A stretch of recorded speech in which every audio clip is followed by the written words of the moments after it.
Once upon a time, in a small, struggling island in Southeast Asia, there was a man with a dream. His name was Lee Kuan Yew.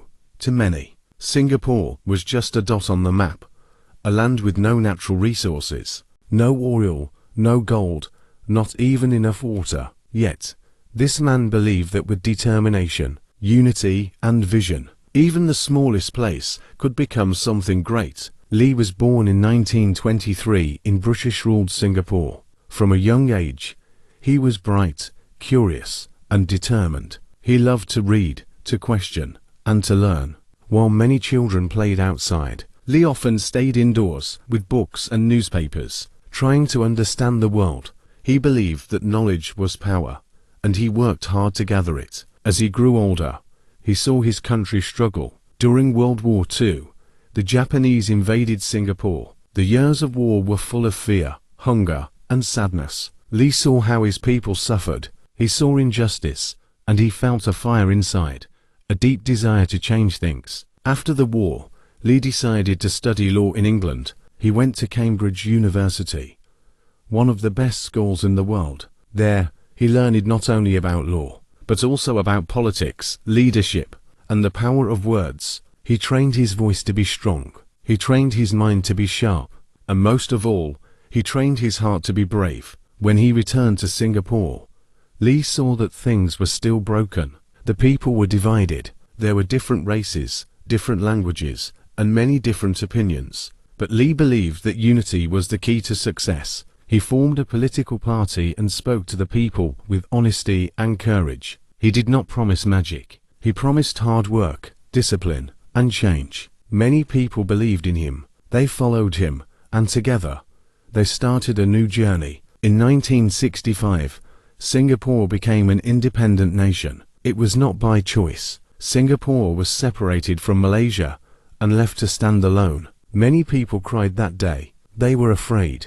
How could such a small country survive? But Lee Kuan Yew did not cry. He stood tall. He wiped his tears and said, "We're going to build a nation." He began by cleaning up the city. He made sure there was clean water, good roads, and proper housing. He asked the people to be proud of their country. "Keep it clean," he said. "Keep it green."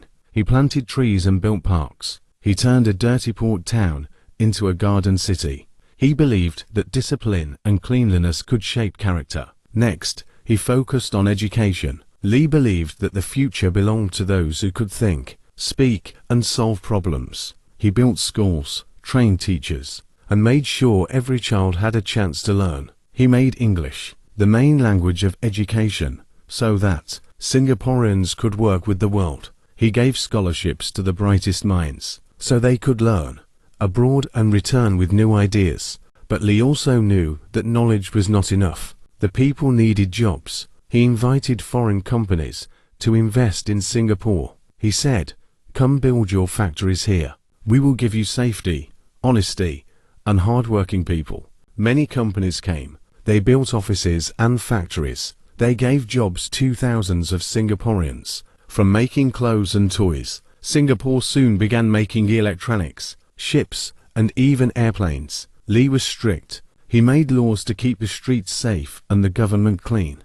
He believed in strong leadership and was not afraid to make tough decisions. Some people said he was too tough, but Lee believed that to rise from nothing, a country needed discipline like a student needs a good teacher. He built a team of leaders who shared his vision. They worked day and night. They traveled to learn from other countries and brought back the best ideas. In less than 50 years, Singapore transformed. From a muddy port with slums and floods, it became one of the richest and safest cities in the world. The people had homes, jobs, and clean water. They had good schools and hospitals. They had hope. Lee Kuan Yew never claimed all the credit. He said it was the people, the aunties who sold noodles, the uncles who cleaned the streets, the young students who studied hard, and the workers who built roads, who made Singapore strong.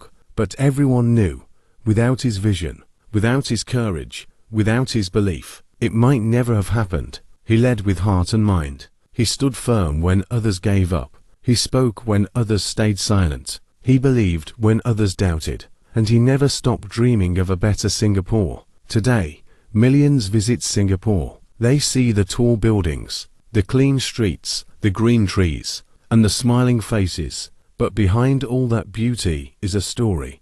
The story of a man who dared to dream big, worked hard, and led a tiny island from zero to hero. So if you ever feel small, remember Singapore. If you ever feel weak, remember Lee Kuan Yew. And if you ever doubt your dream, remember that with vision, hard work, and heart, even the smallest light can shine the brightest. The journey was not easy, but it was worth it. And that is the story of a man who built Singapore, not with gold or oil, but with belief, bravery, and love for his people. And so, from a humble fishing village with no natural resources, no clean water, and no real economy, Singapore rose to become one of the most powerful and respected nations in the world, all because of the vision, determination, and courage of one man and his people. This story reminds us that it doesn't matter where you start in life. What matters is your mindset, your vision, and your willingness to work hard, never give up, and believe in your dreams even when no one else does. If a small island could rise from nothing to become a global powerhouse, then you, too, can rise from any situation you're in today. Keep learning, stay inspired, and believe that your story is still being written. If you found this story powerful and motivating, don't forget to like, share, and subscribe to my channel for more inspiring and educational stories like this one. Let's grow, learn, and succeed together. See you in the next video.